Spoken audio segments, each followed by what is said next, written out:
जो महबूब दोस्त असांजे नेशनल प्रेस क्लब जो प्रेसिडेंट सैयद रोशन अली शाह, मुझो ईअं सन भाटियो भी थे, जिगर भी थे, उमेद बोज़दार असांजो जनरल सेक्रेटरी,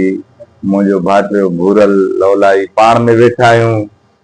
सभिनी जी फरमाश मुझो जेको हाल सैयद बादशाह दोस्तन जे आॾो पेश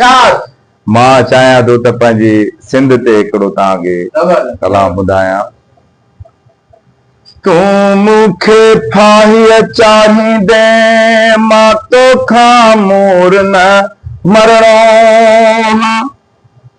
गुंजार कंदी जा मूंखां पोइ त जिंदड़ीअ जो मां धरणो हां, मां वरणो हां, मां वरणो हां। वठी हर हर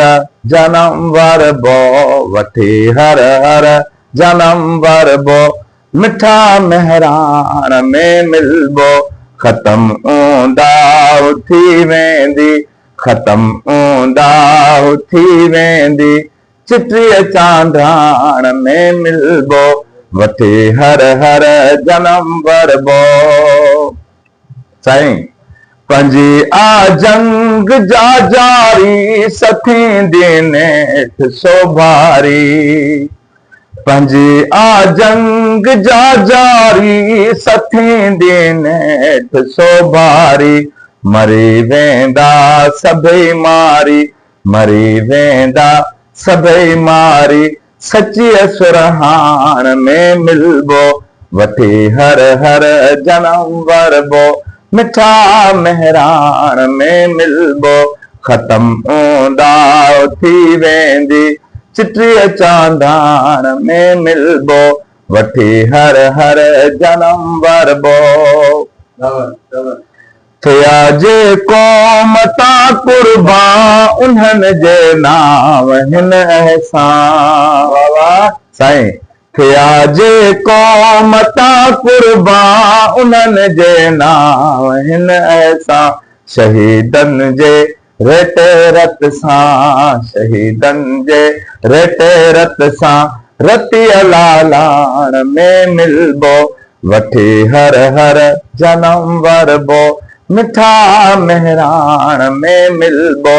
ख़त्म ऊंदाह थी वेंदी, चिटीअ चांडाण में मिलबो, वठी हर हर जनम वरबो।